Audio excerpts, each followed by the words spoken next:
tengok kat sini PowerPoint yang saya paparkan ni sama saja dengan bullet yang awak ada. Okay. So sambil awak dengar penerangan saya, mungkin awak boleh refer kepada bullet dan catat apa yang patut. Mungkin ada maklumat tambahan ataupun mungkin ada pembetulan nota. Nota bullet awak tu pun dia ada pembetulan. Biasalah manusia yang type mesti ada typing error dan sebagainya. Okay, jadi kalau awak tak buat pembetulan, kemungkinan awak baca mazhab yang sesat, ayat yang tak betul. Awak pun pergi jawab dalam exam, jadi tak betul. Sebab tu kena catat in case kalau ada pembetulan. Okay. So nak tahu pembetulan ke tak, masa pensyarah sedang terangkanlah menggunakan PowerPoint tersebut. Okay. So untuk 3.1A dan B saya akan terangkan sebab tulisan warna hijau bermaksud aras soalan, aras pengetahuan C1, C2. Dan D juga saya akan terangkan, manakala yang tulisan berwarna hitam kat situ tutorial yang patut terangkan. Okay, sebab tu cantiknya kuliah terangkan dulu, kemudian baru tutorial masuk. Tetapi mungkin ada di kalangan kelas hari ni, dia mungkin pensyarah tutorial dia tak tunggu.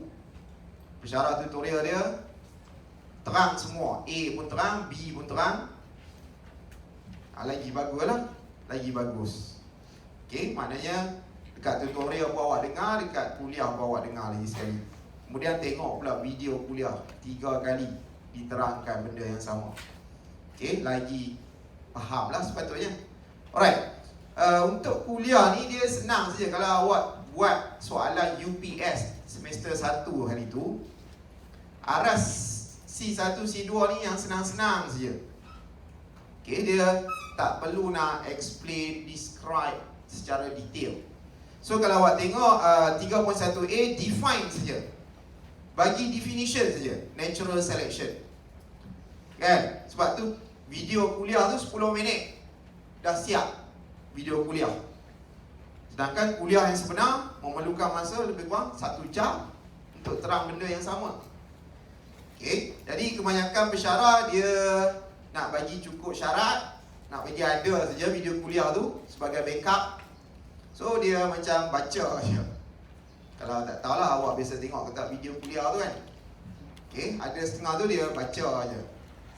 Kan? Ada sampai satu tahap tu student kata, oh, kalau membaca saja dia pun boleh jadi pensyarah. Okay? Okay, sampai tahap macam tu. Tapi berbeza dengan saya. Berbeza dengan saya. Kalau kuliah 1 jam, perlu masa untuk terangkan, saya tak cukup 1 jam. Mungkin 2 jam baru cukup untuk terangkan. Pensyarah lain mungkin ambil masa 1 jam, tapi saya mungkin ambil masa sampai 2 jam terangkan. Beza. Kalau awak kata kan, sezaman 2 jam, mungkin awak tak boleh nak kata aku pun boleh jadi macam kan? Nak jadi macam saya, bila awak jawab PSPM nanti tak cukup otak. Tak cukup otak. Nulis je. Itu tahap dia, tahap saya. Pensyarah lain sejam terang, saya 2 jam terang. Dengan lain perkataan, kalau pensyarah lain tu 1 muka surat ya, esei, saya 2 muka surat esei. Okay, alright. Kita tengok dulu definition. Tapi kat sini dia minta natural selection. Definition natural selection. Kat sini dia bagi selection saja dulu. Hati-hati. Ini baru selection. Selection ada 2 jenis, artificial dengan natural selection. Hati-hati. Soalan minta definition selection ke definition natural selection, definition artificial selection. Jadi dengan lain kata, 3 definition awak kena tahu. Okay, 3 kena tahu. Kita tak tahu kadang-kadang soalan ni dia tanya out of syllabus kadang-kadang. Awak jangan terlalu skema ikut syllabus. Kadang-kadang soalan tanya out of syllabus. mestinya SEM 1 dulu. Dia tanya pasal apa? Striated muscle tu. Kenapa nampak jalur-jalur striation tu? Dia minta kenapa jawapan dia. Jawapan dia, kalau awak baca lebih awak tahulah. Tapi jawapan dia ada dekat SEM 2. Disebabkan oleh actin dengan myosin, light band dengan dark band. Sebab tu nampak jalur-jalur dekat muscle tu. Nampak striation jalur-jalur. Ada hitam putih, hitam putih, hitam putih. Okay. Bila saya kata macam tu, mula-mula teringat balik Ibn. Ay Allah, bila kan Izzat nak keluar berapa hari lagi. Alright. Tengok dulu, walaupun kuliah tak patut terangkan, tapi saya bermurah hati terangkan jugalah.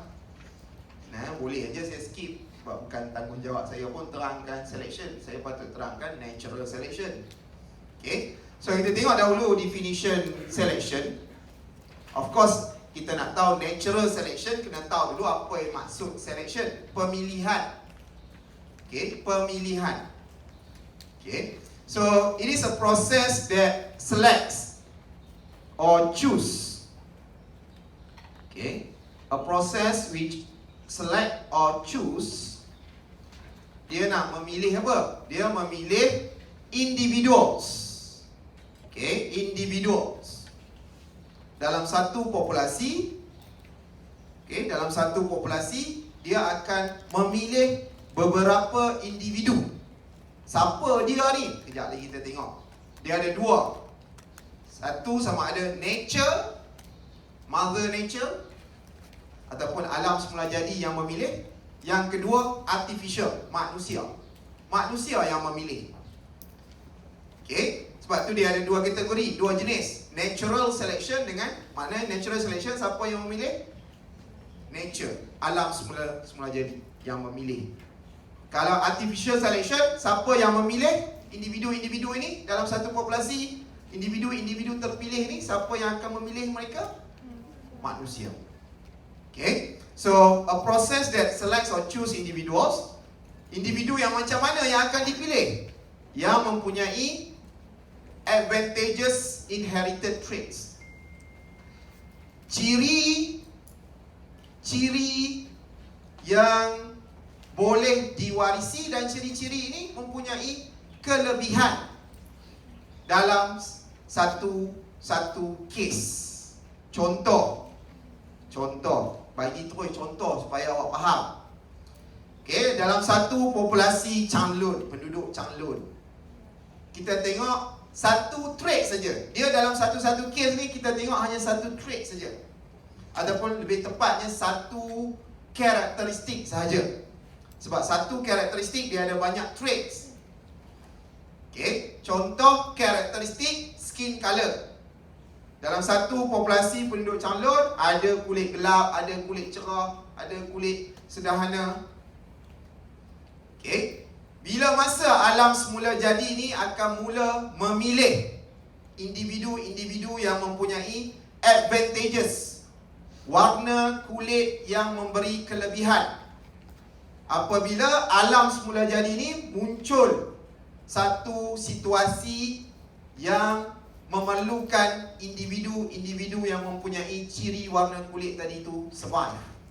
Contoh, apabila alam semula jadi ni tiba-tiba cuaca jadi terlalu panas, terik, cahaya matahari terik, UV light, sampai boleh menyebabkan kanser kulit. Kat Changlun ni panas. Jadi nampak, alam semula jadi bukan manusia. Jadi alam semula jadi, cuaca yang panas, cahaya matahari yang terik ni, dia akan mula memilih individu-individu penduduk-penduduk Changlun yang mempunyai jenis-jenis warna kulit ataupun traits warna kulit yang berbeza tadi. Karakteristik skin color, traits dark skin, fair skin. Okay. Contoh lain mungkin awak masih tak tahu beza karakteristik dan trait. Shape of nose adalah karakteristik. Traits dia pula straight nose, curved nose. Nampak beza karakteristik dengan traits. Okay, jadi kembali semula kepada cerita tadi, agak-agak siapa yang akan survive? Kalau awak tengok, Individual with advantageous inherited trait to survive. Siapa yang akan survive nanti? Siapa individu yang macam mana yang akan survive? Yang kulit berwarna kulit gelap yang akan survive. Okey, jadi dalam kes ini, kes spesifik untuk penduduk calon cuaca panas ini, maka advantageous inherited trait itu refer kepada kulit gelap. Kulit gelap sekarang yang mempunyai kelebihan, okey, untuk survive. Bagaimana pula dengan kulit cerah? Mungkin banyak yang kena penyakit kanser, mati cepat. So, kulit gelap yang sekarang yang mempunyai advantageous inherited traits. Okay. Dan inherited tu maksudnya boleh diwariskan kepada anak cucu cicit dia, ciri kulit gelap tu. Maknanya bila dia beranak pinak, anak-anak dia pun banyak yang kulit gelap. Okay, itu maksud inherited traits, ciri yang boleh diwarisi dan ciri itu mempunyai kelebihan dalam situasi keadaan Mother Nature yang memilih tersebut tadi. Okay, dan kalau kita tengok yang survive inilah yang akan membiak pada kadar yang tinggi, reproduce at higher rates. Okay, kenapa yang kulit cerah tak boleh membiak? Boleh membiak, tapi tak sempat membiak, kena kanser. Kan? Kena kanser. Ataupun kalau dia membiak pun melahirkan anak yang kulit cerah juga banyak. Anak dia tak sempat membesar, kena kanser lagi sebab kulit cerah. Okay? Susah nak survive. Jadi nak reproduce at higher rate, tak boleh. Kulit gelap, ya. Dapat anak kulit gelap pun masih anak tu boleh survive menjadi adult, sebab anak tu berkulit gelap. Okay? Jadi kalau selalunya bila dia membiak tu, kulit bapa kulit gelap, mak pun kulit gelap lah. Jadi kebarangkalian untuk dapat anak berkulit gelap lebih tinggi. Okay? Ini awak pernah belajar lah kan, kalau homozygous, kacuk homozygous, apa heterozygous, kacuk heterozygous, apa kebarangkalian anak dia. Okay? Tapi selalunya kalau kulit gelap, kacuk dengan kulit gelap, mak kulit gelap, ayah kulit gelap, anak pun kebarangkalian tinggi dapat banyak kulit gelap. Okay, so ini selection, memilih. Dia adalah satu proses memilih individu yang mempunyai advantageous inherited traits, dan individu ni dia akan survive dan apa? Reproduce at higher rates. Okay, so selalunya bila kita nak hafal definition ni, kita pecahkan kepada terms ataupun ayat yang lebih pendek-pendek supaya mudah kita nak hafal. Okay, so dia akan mulakan dengan a process. Dia sejenis proses. Proses apa? Select individual with advantageous inherited traits. Okay, itu ayat pendek yang kedua. Dan apa jadi kepada individual ni? Individual ini akan survive and reproduce. Okay, survive and reproduce at higher rate. Okay, jadi tiga istilah tu. Proses apa? Proses memilih individu. Individu yang macam mana? Individu yang mempunyai advantageous inherited traits. Dan apabila individu ini terpilih, maka dia akan survive dan reproduce at higher rate. Nampak teknik dia tu nak menghafal definition. Bukannya hafal buta aja. Dia sebut dulu proses. Proses apa? Awak sendiri tanya awak pada diri awak sendiri. Proses apa? Proses memilih. Memilih apa? Memilih individu. Individu yang macam mana? Nampak? Saya tanya, saya jawab. Saya tanya, saya jawab. Itu teknik dia. Okay, bukannya hafal buta aja. Okay, alright. So macam saya kata tadi, ada dua jenis selection, iaitu natural selection dan juga artificial selection.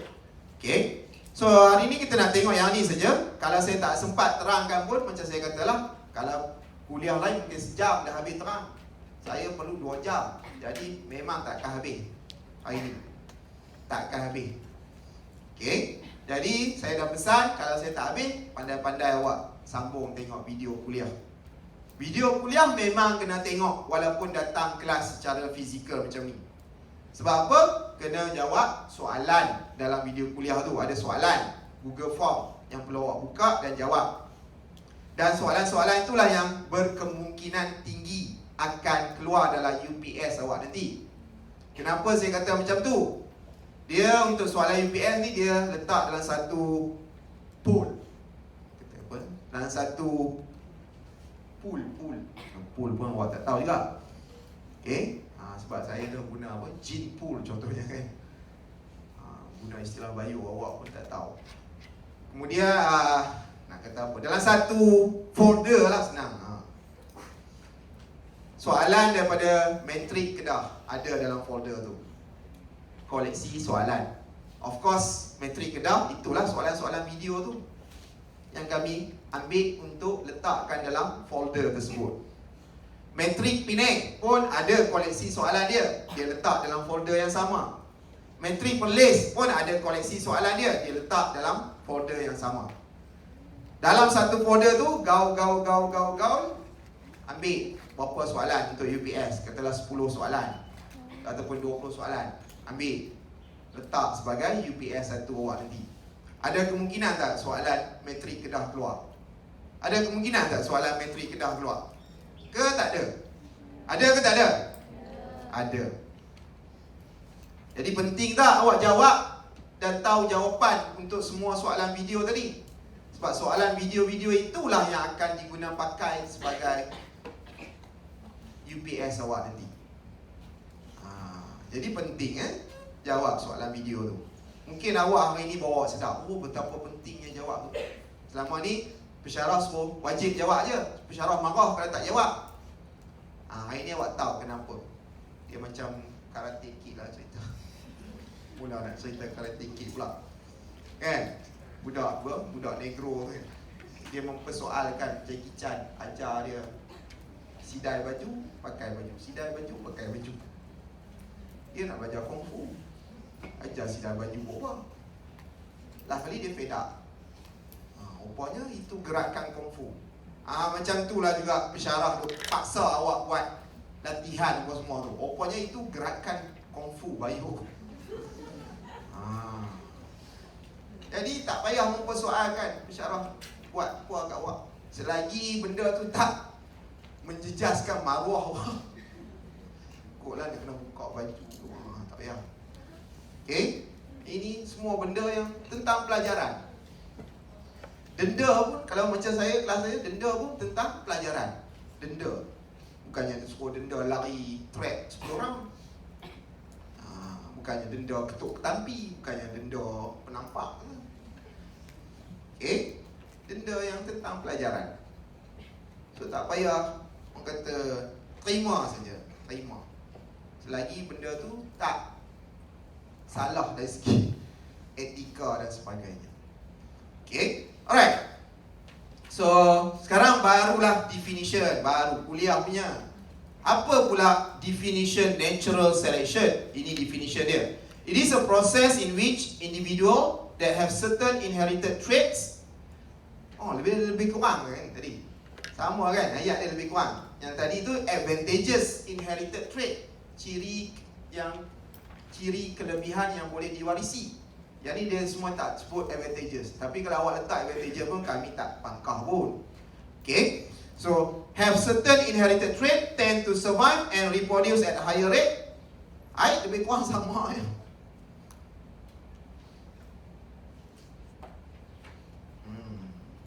Sama je ni. Ni yang saya kata ni kena nota awak ni. Jadi sebab tu pentingnya datang kelas. Okay. Natural selection.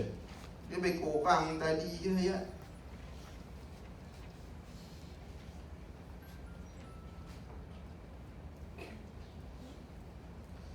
Okay. Mungkin awak kena sambung ayat tu. Ini ayat. Sambung ayat ni sambung mai kat sini. Baru nampak betul. Natural selection does not involve human intervention, gangguan ataupun bukan manusia yang pergi kacau pemilihan tu. Contohnya awak ada nak memilih pokok-pokok tertentu, ataupun pokok-pokok tertentu ni dia akan survive kalau cuaca panas. Bukannya awak yang pergi kacau, awak pergi buat bansal, awak pergi buat bumbung kat dia, nak jaga dia supaya dia hidup. Tak. Bila ada gangguan kepada manusia, mengganggu pemilihan semula jadi tadi, itu bukan lagi natural selection. Itu dah dikatakan artificial selection. So, kena sambung ayat dia tu kan, definition tu, titik, kena sambung, does not involve human intervention. Okay, maknanya gangguan daripada manusia tu tak ada. Barulah keadaan ataupun alam sekitar ataupun mother nature sendiri yang akan memilih individu mana yang akan survive. Okay, dia dalam kes saya cerita tadi, katalah kulit gelap yang survive. Ada situasi pula yang mungkin kulit cerah yang survive, kan? Kita tak tahu. Okay, contohnya dekat negara yang bersalji, kulit gelap dengan kulit cerah. Katalah datang harimau, ataupun bukan, datang pemangsa. Contoh pemangsa tu harimau. Harimau ni dia mudah nampak yang berkulit, kulit mana yang dia boleh nampak?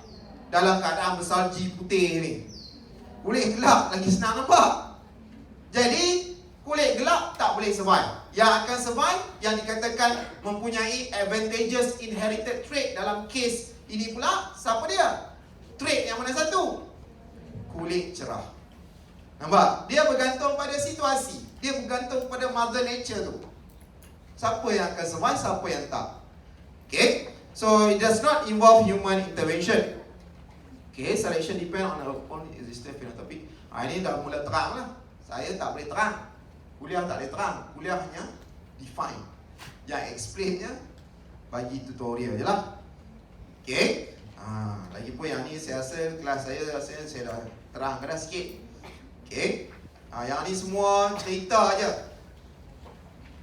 Okay, kalau kita tengok apa result natural selection, dia akan beradaptasi. Contohnya kulit cerah dekat kawasan bersalji tadi akan mula beradaptasi. Ataupun kulit gelap penduduk Changlun tadi akan mula adapt dengan suasana persekitaran dia yang panas terik tadi. Okay, dan apa jadi? Evolutionary. Evolution akan mula berlaku. Evolution yang macam mana? Tadi penduduk asal ada kulit gelap, ada kulit cerah, ada kulit sederhana. Sekarang bila berlaku natural selection, apa terjadi kepada komposisi kulit gelap, kulit cerah dengan kulit sederhana bila berlaku natural selection? Kulit mana yang akan banyak sekarang bilangan dia? Kulit gelap yang akan banyak kalau cuaca panas terik tadi. Kulit cerah dah semakin mengurang bilangan dia. Nampak proses tu? Proses tu menyebabkan berlaku perubahan bilangan komposisi traits di dalam sesuatu populasi. Bila berlaku perubahan komposisi ataupun bilangan traits yang ada dalam populasi tersebut, maka kita boleh nampak itu menyumbang kepada proses evolution. Ingat saya kata menyumbang. Belum lagi berlaku evolution tu, tapi dia salah satu step untuk menyumbang kepada proses evolution. Okay, mungkin satu hari nanti semua penduduk Changlun kulit gelap. Okay, kulit gelap. Dah tak ada dah kulit cerah. Yang tu ya, dia dah mula salah satu step juga ke arah proses evolution. Okay, dia banyaklah sebenarnya cerita dekat haiwan pun banyak. Haiwan, contoh haiwan yang ada paruh. Okay, paruh. Paruh ni kita tahu satu spesies, katalah burung gagak. Spesies burung gagak ada paruh besar, ada paruh sederhana, ada paruh kecil. Katalah burung gagak ni dia tinggal di atas sebuah pulau. Dan burung gagak ni dia kena makan biji daripada pokok yang ada kat atas pulau tu. Okey. Tapi apa yang terjadi lama kelamaan, pulau tu dia banyak ataupun banyak batu. Biasalah pulau kan, selalunya dia akan banyak, semakin banyak batu-batu kat atas pulau tu. Jadi bila biji tu jatuh di atas tanah, biji ni selalunya akan jatuh di celah-celah batu. Jatuh di celah-celah batu. Jadi agak-agak apa jadi kepada populasi burung gagak yang mempunyai traits paruh saiz yang berbeza-beza tadi? Paruh mana yang akan survive untuk lebih mudah dapatkan nak makan biji tadi? Yang paruh kecil. Sebab apa paruh kecil? Sebab paruh kecil ni dia boleh masuk di celah-celah batu untuk mendapatkan biji tadi. Kalau paruh besar, tak boleh nak ambil biji tu di celah-celah batu. So lama-kelamaan, siapa yang akan survive? Yang paruh kecil. Nampak? Dia cerita dia macam tu. Asalnya ada semua traits tadi. Ada semua traits. Tapi bila berlaku natural selection, berlaku perubahan alam semula jadi terhadap populasi kawasan tu, maka hanya ciri-ciri tertentu saja yang mampu survive dan reproduce, membiak pada kadar yang lebih tinggi berbanding ciri-ciri lain. Itu dia punya proses perubahan ataupun proses transition tu, perubahan tu. Okey, kejap lagi kita tengok graf lah supaya awak lagi faham. So accumulation or modification might result in new species. Ini lambat lagi lah. New species selalunya selepas berjuta-juta tahun. Tapi salah satu stepnya adalah berlaku perubahan composition tadi, ataupun traits tertentu saja yang dipilih. Okay. Mungkin burung gagak asalnya ada banyak paruh. Paruh saiz tu besar, sederhana, kecil. Tapi lama-kelamaan sebab pulau tu sendiri, okay, yang keadaan batu-batu dia, biji-biji jatuh di celah-celah batu, lama-kelamaan apa jadi kepada spesies burung gagak ni? Kita sedia maklum, burung gagak dia ada banyak saiz paruh. Tapi selepas beratus-ratus tahun, kita dapati burung gagak di atas pulau tu semuanya paruh kecil saja. Maknanya ada kemungkinan burung gagak spesies baru yang akan terbentuk. Dia punya proses ke arah pembentukan spesies baru ni slowly berlaku, mengambil masa berjuta-juta tahun. Tetapi salah satu step untuk membentuk pembentukan spesies baru ni, salah satunya berlaku evolution. Okay? Ataupun perubahan kepada komposisi, okay, bilangan traits yang ada dalam populasi tersebut. Trait mana yang akan meningkat naik, trait mana yang akan menurun, disebabkan oleh Mother Nature yang memilih tadi. Okay, so itu adalah salah satu step yang akan pergi ke arah pembentukan spesies baru. Okay, so in natural selection, better adapted organism are more likely to survive. Ini kita tahulah, siapa yang lebih adapt, dia yang akan survive. Contohnya kulit gelap tadi, dia yang akan berjaya adapt. Ataupun paruh kecil tadi, dia yang akan berjaya adapt. Dia yang akan survive and become parents of the next generation. Okay, dia yang akan banyak membiak at higher reproductive rate. Dia yang akan jadi parent untuk generasi yang akan datang. Yang kurang survive, awak perlu ingat dia tak adalah mati semua yang tak survive tu. Tapi dia dah tinggal dalam kuantiti yang sedikit. Contohnya kulit cerah tadi ada, tapi dalam kuantiti yang sedikit.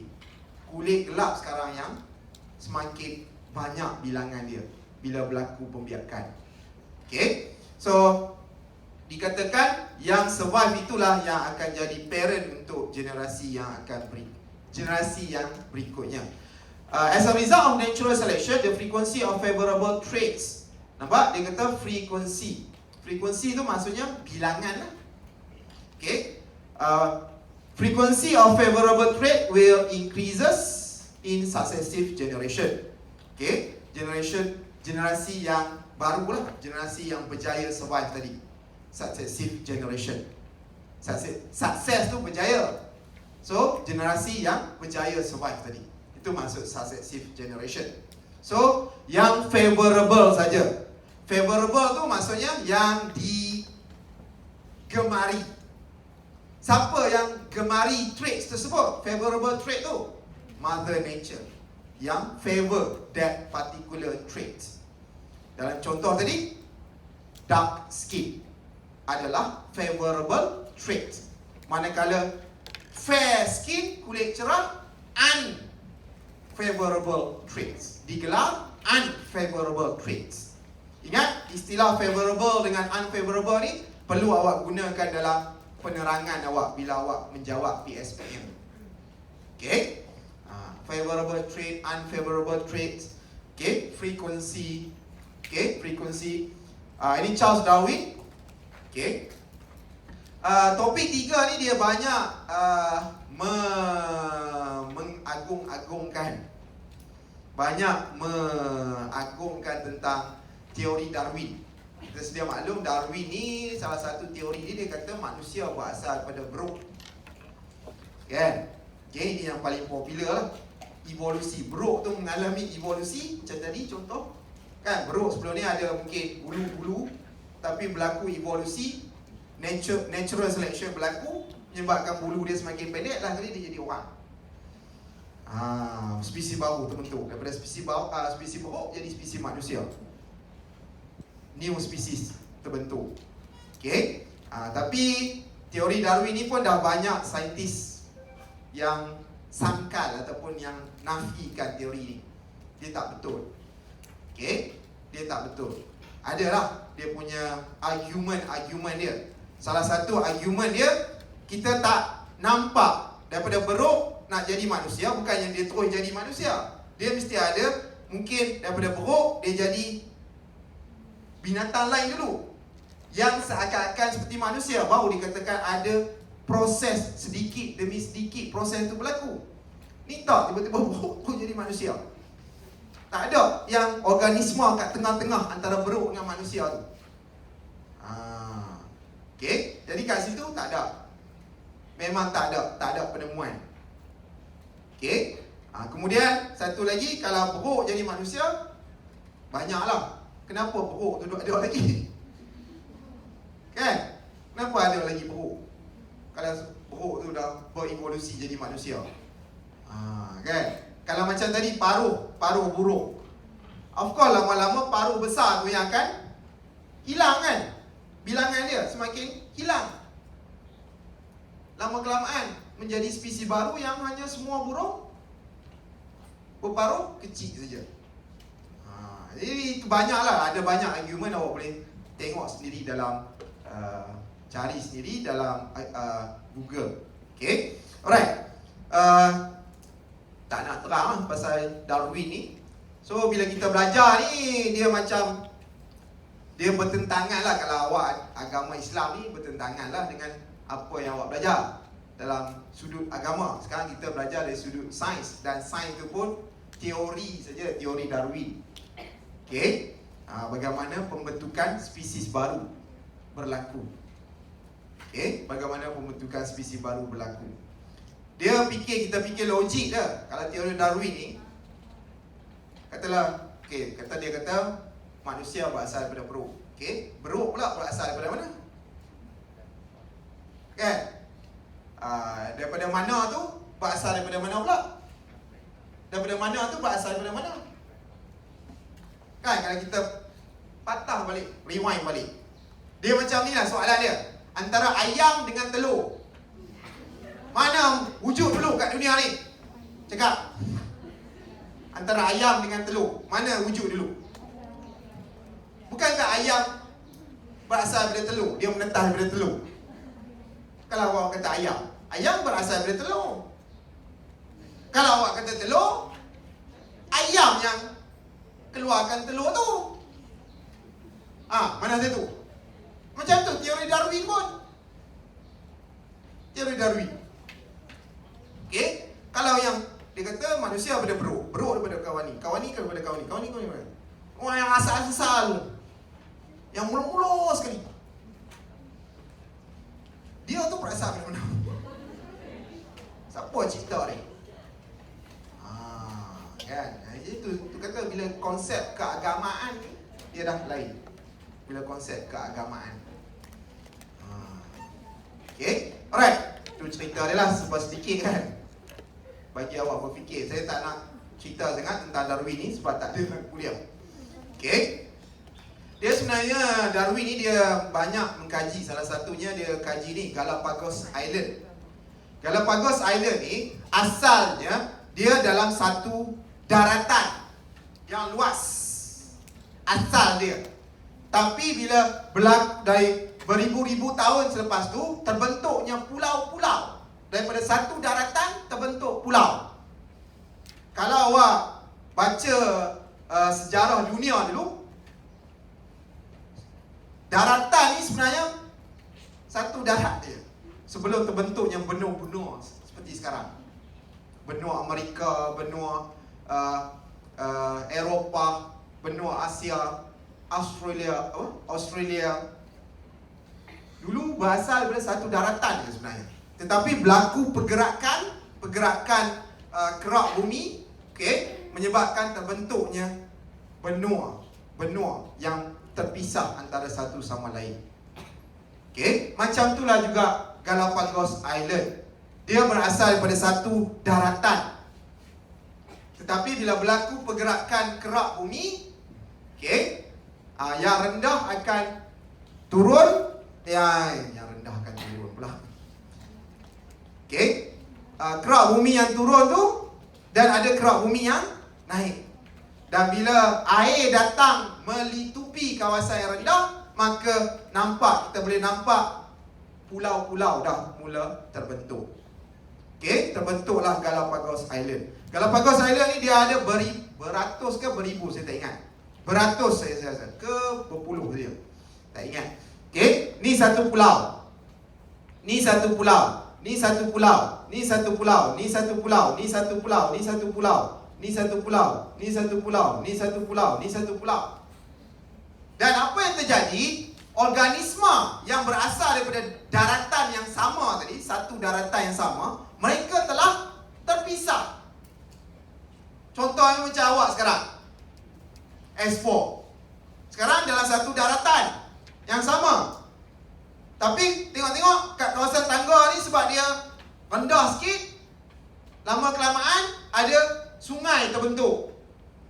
Sungai kat sebelah situ.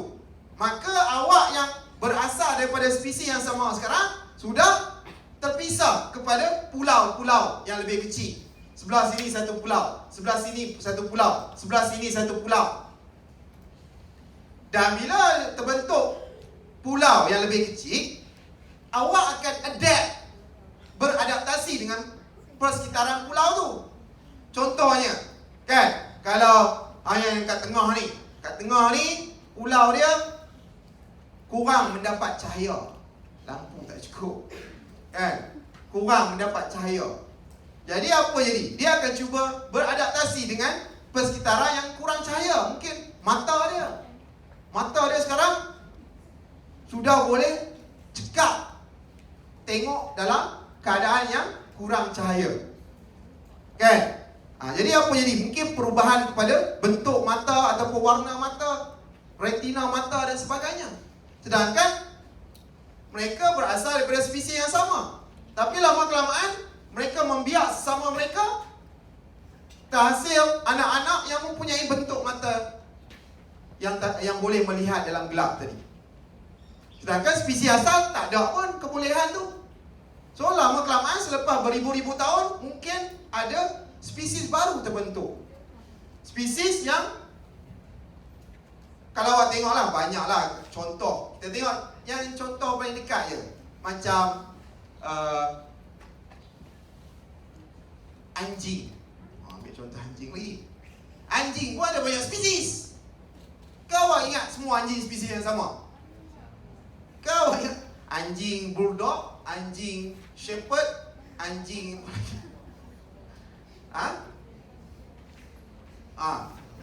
German shepherd. Lagi yang tak tahu lah nama anjing. Adakah semua tu spesies yang sama? Tak. Bulldog spesies lain. Okey, macam tak kucing. Kucing Parsi, kucing Siam. Mereka spesies lain. Okey. mereka spesies lain, cuma genus mereka sama. Awak pun tahu kan, kita bagi nama saintifik berdasarkan nama genus dengan nama spesies. Okay, so itu maksud dia. So ada spesies baru terbentuk sekarang sebab dia adapt dengan pulau kat situ. Mungkin yang pulau sebelah sini pun situasi persekitaran dia, nature dia, mother nature dia berbeza. Mungkin sebelah sini mother nature dia berbeza. Mereka adapt dengan tempat baru, situasi persekitaran baru. So bila adapt, lama kelamaan akan muncul advantageous inherited trait for that particular environment, for that particular island. So menyebabkan dah tak sama dengan spesies asal. Okay, itu bagaimana nature memilih, natural selection berlaku. Dan bagaimana natural selection dikatakan menyumbang ke arah formation new species, pembentukan spesies baru. Okay, ini contoh dia bagi. Okay, ini original population. Kita tengok part CY adalah frequency ataupun number of individual, bilangan individu dalam satu populasi. Dalam kes ni tikus, populasi tikus. Populasi tikus di Changlun. Lagi bila saya kata populasi tikus, awak ingat populasi tikus sedunia. Macam mana? Nak kira. Okay, dia dalam satu kawasan je, dalam satu habitat je. Kita tak kira untuk sedunia punya. Untuk satu-satu kawasan je kita tengok situasi tu. Okay, so number of individual, bilangan tikus, manakala paksi X adalah phenotype.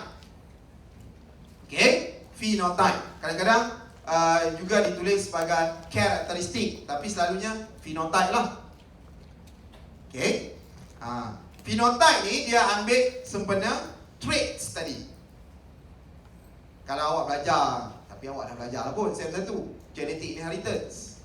Okay, contoh karakteristik blood group. Traits dia blood A, blood B, blood O, blood AB. Itu traits dia. Dan traits ni merangkap phenotype.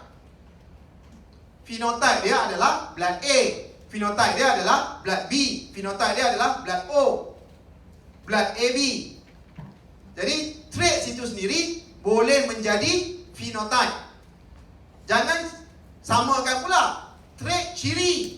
Phenotype pula apa dia? Physical appearance. Ada beza tu.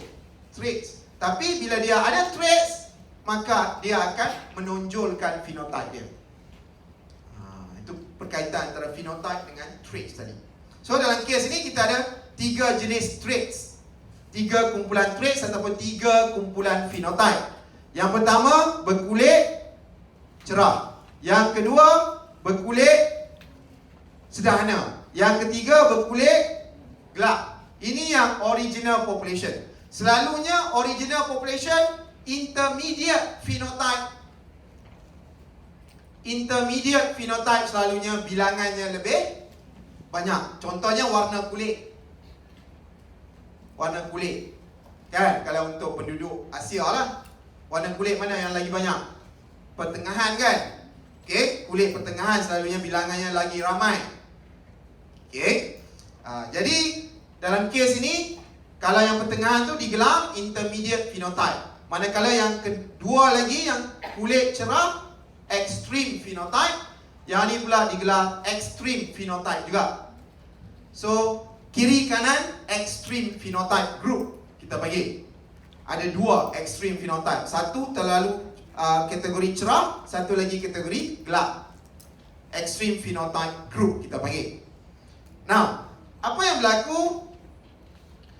Natural selection ni dia ada 3 jenis, iaitu stabilizing selection, directional selection dengan disruptive selection. Okay, so sekarang kita nak masuk stabilizing dulu. Saya tak nak terang lebih sebab patut tutorial terang lebih. Saya terang sikit-sikit je. Apa yang berlaku dalam stabilizing selection? Ini graf siapa ni? Ni yang ni. Graf siapa? Original population. Apa yang berlaku bila berlakunya natural selection jenis stabilizing selection? Apa yang akan berlaku adalah selection tadi ataupun natural selection tu will act against terhadap both extreme phenotype. Kita tengok kat sini ada sesuatu yang menekan supaya bilangan individu ekstrim kiri dan kanan itu berkurang. Nama faktor yang menekan tu dipanggil selection pressure. Berlakunya tekanan pemilihan. Maknanya dia tekan ekstrim supaya kurang survive. Siapa yang tekan? Nature, Mother Nature. Contohnya warna kulit tadi. Dia tekan warna kulit mana yang kurang survive. Putih kan? So dia tekan. Dia bagi tekanan lah. Contoh dia bagi tekanan, dapat kanser, mati banyak, kena penyakit. Itu tekanan. Kita panggil selection pressure. Selection pressure. Okay. Sebenarnya kalau kelas saya pun ada dikenakan selection pressure.